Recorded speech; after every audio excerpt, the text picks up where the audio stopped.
यहाँ तक हुआ था। Think about it, into which two categories can the waste materials in the list above can be classified। ये पूछा है कि ऊपर दिए गए जो वेस्ट मटेरियल्स है वो दो कैटेगरीज में क्लासिफाई करने हैं। वो देखते हैं कौन सी दो कैटेगरीज है। एक है बायोडिग्रेडेबल वेस्ट, दूसरा है non biodegradable waste. Biodegradable waste, this type of waste is easily degraded by microbes. देखिए ऐसा कचरा जो माइक्रो ऑर्गेनिजम्स द्वारा इजीली डिकम्पोज किया जा सकता है उसे बोलते हैं biodegradable waste. It mainly includes kitchen waste that is spoiled foods, fruits, vegetables, ash, soil, dung, parts of the plants, etc. इसमें ये आते हैं mainly. This waste is mainly of organic type and is also called wet solid waste और wet garbage। ये जो होता है organic waste होता है मोस्टली। ऑर्गेनिक वेस्ट यानी जो लिविंग ऑर्गेनिजम्स द्वारा बनाया जाता है वो वेस्ट। तो इसे वेट सॉलिड वेस्ट भी कहा जाता है, वेट गार्बेज भी कहा जाता है। If it is carefully decomposed we can get compost and fuel of good quality from it. Such biofuel projects have been started in many cities. देखिए ऐसा जो कचरा होता है उनसे एक तो कंपोस्ट फर्टिलाइजर बनाया जा सकता है या फिर उनसे फ्यूल भी प्राप्त किया जा सकता है। जैसे बायोगैस होता है, ठीक है, गोबर गैस जिसे कहते हैं, वो बनाया जा सकता है। नॉन बायोडिग्रेडेबल वेस्ट, इसमें क्या आता है? This type of waste is not easily degraded because it requires a very long period of time and the use of various techniques. देखिए ये जो वेस्ट होता है नॉन बायोडिग्रेडेबल वेस्ट, उन्हें इजीली डिकम्पोज नहीं किया जा सकता। माइक्रो ऑर्गेनिजम्स उसे इजीली डिकम्पोज नहीं करते। उन्हें डिकम्पोज करने के लिए बहुत साल लगते हैं, 100, 150, हजारों साल लगते हैं। It includes plastic, metal and other similar materials. This type of waste is also called dry solid waste और dry garbage। इन तरह के कचरों को क्या कहते हैं? dry solid waste या dry garbage कहते हैं। Use your brain power. Why is it necessary to recycle non-degradable waste? देखिए non biodegradable waste को recycle करने की आवश्यकता क्या है ये पूछा है। देखिए इसको रिसाइकल यानी रीयूज करने की आवश्यकता क्या होती है। अगर हम रीयूज नहीं करेंगे और कचरा बढ़ाते जाएंगे, ये ड्राई गार्बेज जो नॉन बायोडिग्रेडेबल है, तो इस कचरे को डिकम्पोज होने के लिए हजारों साल लगते हैं। तो क्या होगा, ऐसा कचरा जमा होते रहेगा और हमारे पूरी पृथ्वी पर बहुत ज्यादा कचरा जमा हो जाएगा, पोल्यूशन बहुत बढ़ जाएगा। इसके कारण ऐसा ना हो इसलिए इसको रिसाइकल करना बहुत आवश्यक होता है। Which materials are included in solid dry waste? इनमें कौन से मटेरियल्स आते हैं? जैसे कांच होते हैं, अलग अलग मेटल्स होते हैं, ठीक है, ये इसमें आते हैं। Make a list of various waste materials and articles in your area and prepare a chart as follows। देखिए यहाँ पर एक एग्जाम्पल दिया है। मटेरियल है प्लास्टिक बॉटल, डिग्रेडेबल है, ऑर्गेनिक नहीं, ये डिग्रेडेबल नहीं है। माइक्रो ऑर्गेनिजम्स इसे डिग्रेड नहीं कर सकते इजीली। नॉन डिग्रेडेबल है, इनऑर्गेनिक है, हाँ। रिसाइकलिंग की जा सकती है प्लास्टिक बॉटल की, हाँ। रीयूज भी किया जा सकता है। प्लास्टिक बॉटल एक बार यूज करके फेंक नहीं देनी चाहिए, बार बार यूज करनी चाहिए। टॉक्सिक भी होती है, ठीक है। और ऐसे कौन से है, जैसे फ्रूट के स्किन्स है दूसरा मटेरियल, क्या वो डिग्रेडेबल है, ऑर्गेनिक है? हाँ, यस। नॉन डिग्रेडेबल है? नहीं। रिसाइकलिंग की जा सकती है? नहीं। रीयूज किया जा सकता है? नहीं। टॉक्सिक होता है? नहीं। ठीक है, तो ऐसे आप अपने आसपास जो कचरा निर्माण होता है उसके बारे में ऐसा टेबल बना सकते हैं। Nowadays an electronic device, the cell phone is very popular. From a mobile shop near your house, find out how they dispose of old and broken down cell phones। देखिए आजकल जो है मोबाइल फोन्स काफ़ी famous हो गए हैं और बार बार हर 1.5-2 सालों में हर कोई जो है मोबाइल फोन्स बदलते रहता है। वैसे ये बुरी आदत है क्योंकि इससे भी पोल्यूशन होता है। तो क्या होता है, जब आप पुराना सेल फोन आप फेंक देते हैं तो उससे पोल्यूशन होता है। ऐसा ना हो इसलिए आप एक्सचेंज कर सकते हो वो मोबाइल। और वो क्या करते हैं, दुकान में जाने के बाद उसके जो छोटे छोटे पार्ट्स है वो रीयूज करते हैं मोबाइल रिपेयरिंग में, दूसरे मोबाइल्स के रिपेयरिंग में। तो ऐसे वो डिस्पोज करते हैं, ठीक है। Using ICT, carefully observe figure 9.4 alongside. Based on it, send an email to your friend explaining the importance of solid waste management. देखिए यहाँ पर जो डायग्राम दी है उसकी मदद से आपको ईमेल बनाना है, टाइप करना है और अपने मित्र को भेजना है, ठीक है। ईमेल बनाने के लिए आपको अपना ईमेल आईडी बनाना पड़ेगा, ठीक है। तो देखिए harmful effects of solid waste यहाँ पर दिए हैं। सॉलिड वेस्ट के क्या क्या दुष्परिणाम है, बुरे परिणाम क्या क्या है। देखिए पहला है बैड ओडर ऑफ वेस्ट, बदबू आती है बुरी, ठीक है। फिर प्रोडक्शन ऑफ टॉक्सिक गैसेस, जो हार्मफुल पॉइजनस गैसेस उससे रिलीज होते हैं। डिग्रेडेशन ऑफ नेचुरल ब्यूटी, जो प्राकृतिक सुंदरता है, जो नैसर्गिक सुंदरता है वो खराब होती है। एयर पोल्यूशन होता है, वाटर पोल्यूशन होता है, सॉइल पोल्यूशन होता है, स्प्रेडिंग ऑफ डिसीजेस, अलग अलग बीमारियां फैलती है उनके कारण। इफेक्ट ऑन बायोडाइवर्सिटी, और दूसरे प्राणियों को, दूसरे लिविंग ऑर्गेनिजम्स को भी वो हार्मफुल होता है, तो ये नहीं करना चाहिए ऐसे, ठीक है। Necessity of solid waste management for preventing environmental pollution and to keep the surroundings clean. देखिए क्या आवश्यकता है सॉलिड वेस्ट मैनेजमेंट की, सॉलिड वेस्ट को ठीक तरीके से मैनेज करने की क्या आवश्यकता है। तो पहला तो है इससे एनवायरमेंटल पोल्यूशन रोक सकते हैं हम, और हमारा आसपास का एरिया, हमारी सराउंडिंग्स जो है वो स्वच्छ रख सकते हैं। Second, for energy as well as fertiliser production and through that to generate work and employment opportunities. देखिए इससे हम एनर्जी प्रोड्यूस कर सकते हैं, फर्टिलाइजर्स प्रोड्यूस कर सकते हैं, ठीक है। कचरे से भी फ्यूल्स बनाए जा सकते हैं, इलेक्ट्रिसिटी प्रोड्यूस की जा सकती है, ठीक है।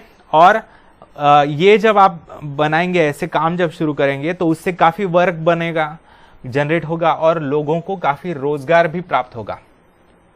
Third, to reduce the strain on natural resources through treatment of solid waste. देखिए कई बार हम जो मेटल्स वगैरह है वो ऐसे ही फेंक देते हैं कहीं पर भी, तो उसका क्या होता है, वो तो इजीली डिग्रेडेबल नहीं होता। अगर हम वो रीयूज करें तो हम उन्हीं मेटल्स को जो सॉइल के माइंस में बहुत निकाल रहे हैं, और इसके कारण जो नेचर पर जो स्ट्रेन आ रहा है, तनाव आ रहा है, वो कम हो सकता है। अगर नेचुरल रिसोर्सेज का यूज कम हो सकता है और वो रिसाइकल कर सकते हैं हम। Fourth, to improve the health and quality of life and to maintain environmental balance. तो हम इससे क्या कर सकते हैं, हमारी हेल्थ बेहतर कर सकते हैं, क्योंकि पोल्यूशन कम होगा तो हेल्थ हमारी अच्छी रहेगी, हमारी क्वालिटी ऑफ लाइफ बेहतर हो सकती है, ठीक है, और एनवायरमेंटल बैलेंस भी रह सकता है। It is the need of the hour to implement solid waste management practices to avoid the possible problems due to solid waste generated from urban and industrial areas and to maintain a clean environment। तो आज के दुनिया में ये काफ़ी महत्वपूर्ण है, ये हमारी नेसेसिटी हो चुकी है, बहुत आवश्यक हो चुका है कि जो भी सॉलिड वेस्ट हमारे यहाँ जनरेट हो रहा है उसे रिसाइकल करने की आवश्यकता है, उसे रीयूज करने की आवश्यकता है, और उसके प्रॉब्लम्स को सॉल्व करने की आवश्यकता है। जो भी हमारे शहरों में बन रहा है, जो भी कारखानों में बन रहा है, उसको साफ रखने की आवश्यकता है।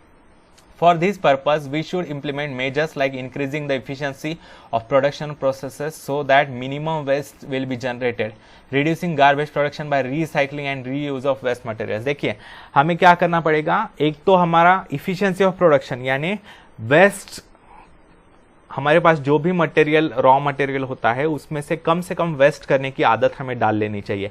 इससे क्या होगा, हमारा मैक्सिमम यूसेज होगा रॉ मटेरियल्स का, और वेस्ट जो गार्बेज है वो कम तैयार होगा। और क्या है, रिसाइकिल करना चाहिए, जो गार्बेज बन रहा है वो रीयूज करना चाहिए, जो वेस्ट मटेरियल्स बन रहे हैं वो, ठीक है। Solid waste management, scientific and eco friendly waste management. देखिए क्या है ये तरीका, जो वैज्ञानिक है, जो पर्यावरण मैत्रीपूर्ण है। तो ऐसा क्या है, separation and categorisation of waste. तो सेपरेट कचरा बनाना चाहिए, मतलब सेपरेट डस्टबिन्स बनानी चाहिए। कैसे, बायोडिग्रेडेबल वेस्ट जो होता है वो अलग डस्टबिन में डालना चाहिए, और नॉन बायोडिग्रेडेबल जो होता है वो अलग डस्टबिन में डालना चाहिए। फिर कंपोस्टिंग कर सकते हैं, मेनली जो बायोडिग्रेडेबल होता है कचरा उसकी कंपोस्टिंग, यानी कंपोस्ट फर्टिलाइजर, उससे जमीन में गाड़ कर दफना कर उससे फर्टिलाइजर बनाया जा सकता है। फिर safe landfill sites, safe landfill sites यानी कचरा बनाने के, जो कचरा स्टोर करने के डेपो होते हैं, गार्बेज डेपो, तो वो सेफ बनाने चाहिए ताकि उनमें से हार्मफुल जो मटेरियल है वो रिमूव करके वहां पर डंप करना चाहिए गार्बेज। फिर वर्मी कंपोस्टिंग है, वर्मी कंपोस्टिंग यानी माइक्रो ऑर्गेनिजम्स या जो छोटे छोटे वर्म्स होते हैं, कीड़े, उनकी मदद से कंपोस्टिंग करना चाहिए, उनको डीकम्पोज करना चाहिए। Industrial solid waste management, landfill method, तो ये भी एक लैंडफिल मेथड है। इंडस्ट्रियल यानी कारखानों से जो कचरा आता है उसको एक जगह पर दबाया जाता है। फिर पायरोलिसिस यानी energy production by burning of waste at high temperature, example biogas, bio electricity etcetera. Pyrolysis किसे कहते हैं? तो जो कचरा होता है जैसे डंग हो वगैरह, तो उससे हम एनर्जी प्रोड्यूस कर सकते हैं, जैसे बायोगैस बना सकते हैं, बायो इलेक्ट्रिसिटी बना सकते हैं, उस प्रोसेस को बोलते हैं पायरोलिसिस। फिर है biomedical waste management. Biomedical waste management यानी जो हॉस्पिटल से कचरा निकलता है, जो वो भी काफी हार्मफुल होता है, इन्फेक्टिव होता है, तो उसको ठिकाने लगाने के मेथड को बोलते हैं इंसिनरेशन, यानी उसे हाई टेम्परेचर पर जला दिया जाता है विदाउट कॉजिंग पोल्यूशन। चलिए आगे बढ़ते हैं। Principles of solid waste management, क्या मुख्य तत्व है सॉलिड वेस्ट मैनेजमेंट के? पहला है, ये सारे देखिए आर से शुरू होते हैं, तो याद रखना आसान है आपको। Reuse, after use material should be reuse for some other proper purposes. देखिए एक वस्तु जो है एक बार ही यूज करने के बाद फेंक देने से अच्छा है उसे बार बार यूज किया जाए, ठीक है, जब अलग अलग कामों के लिए यूज किया जाए ताकि कचरा कम से कम जमा हो। फिर रिफ्यूज, रिफ्यूज यानी नकारना, रिफ्यूज करना, रिजेक्ट करना। Refusal to use articles made from non degradable articles like plastic and thermocol. देखिए जो भी नॉन डिग्रेडेबल पदार्थों से बने हैं जो चीजें, उनको रिजेक्ट करना, जैसे प्लास्टिक बैग्स है, फिर थर्मोकॉल की चीजें होती है, उनको रिजेक्ट करना, और जो बायोडिग्रेडेबल है उनका यूज करना।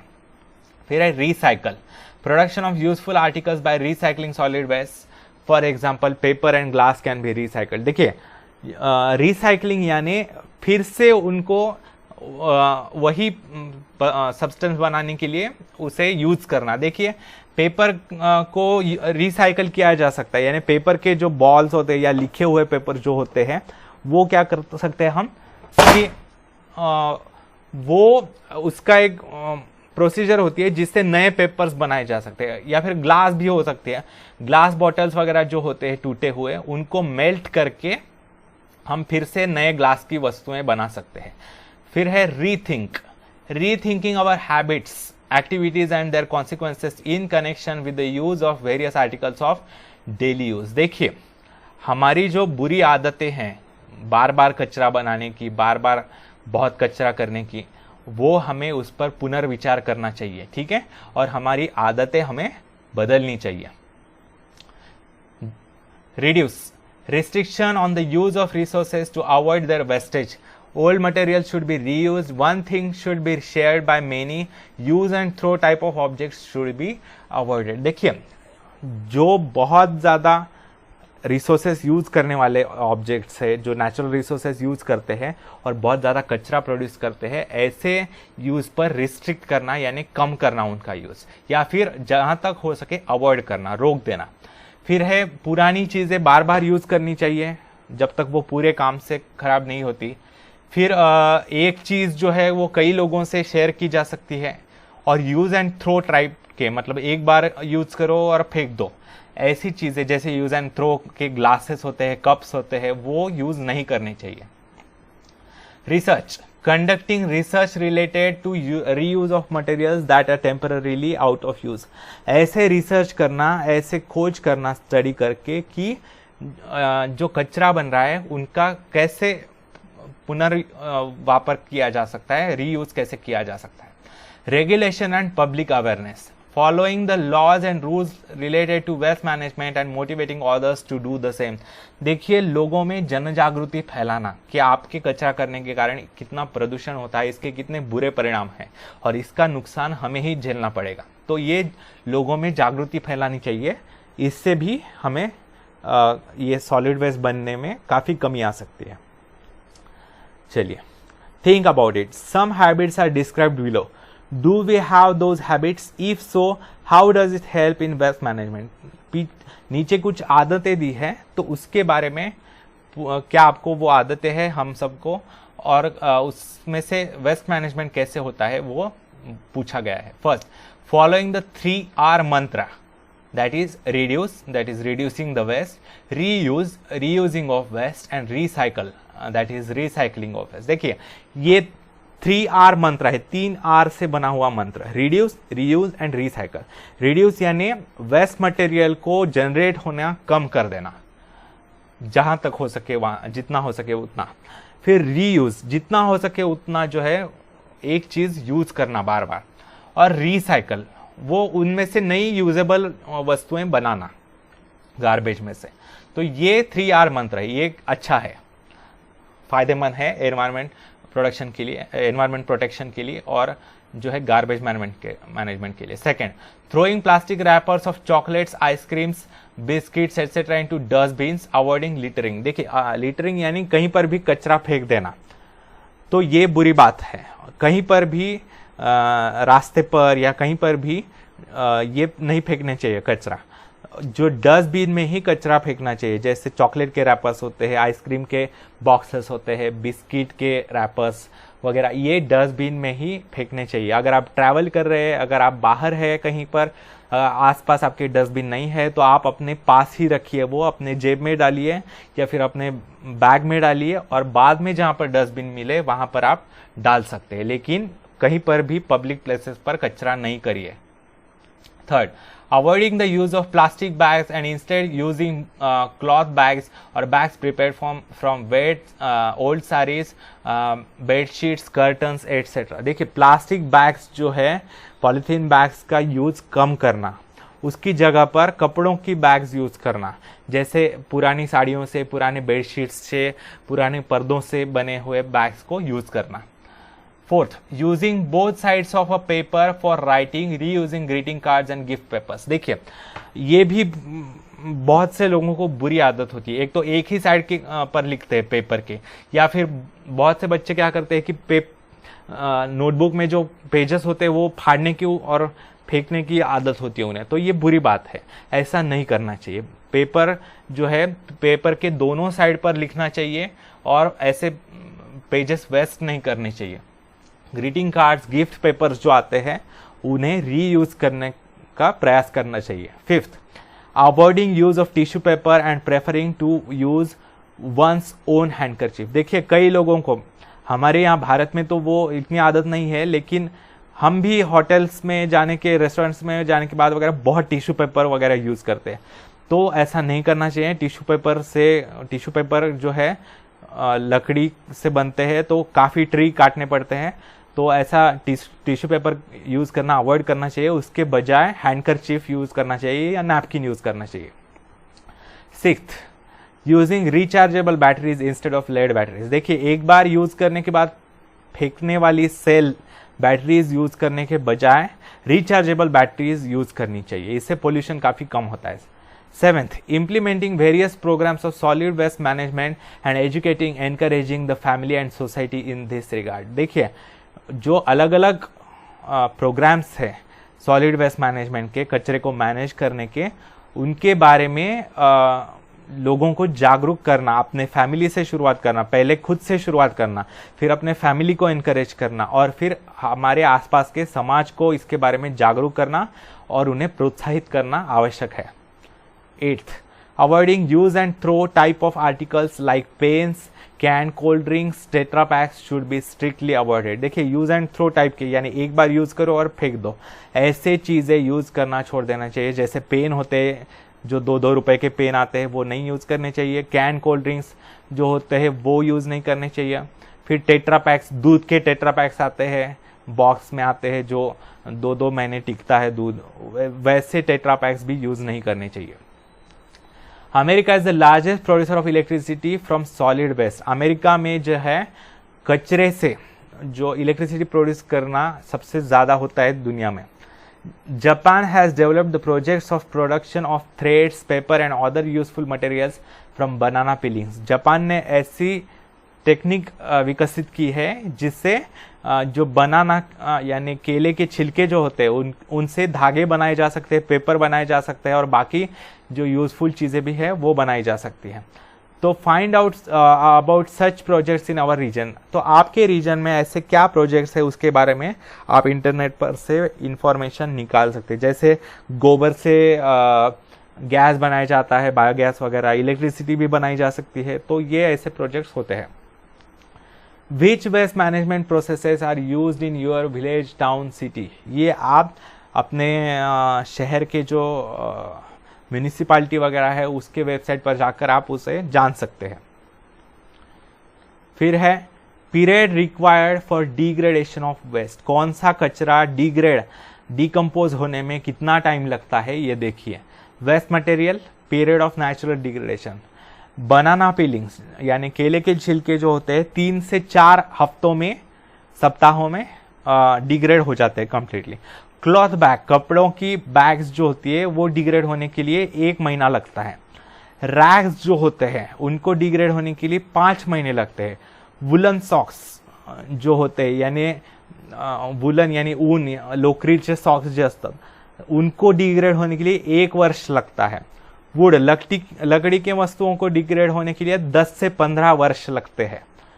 लेदर शूज, लेदर के शूज हो या लेदर की कोई भी चीजें हो उनको खराब होने के लिए पूरी तरीके से डिग्रेड होने के लिए 40 से 50 वर्ष लगते हैं। देखिए कैसे कैसे ये पीरियड ऑफ नेचुरल डिग्रेडेशन बढ़ते जा रहा है। टीन कैंस यानी जो कोल्ड ड्रिंक के कैंस होते हैं वगैरह वो डिग्रेड होने के लिए 50 से 100 वर्ष लगते हैं।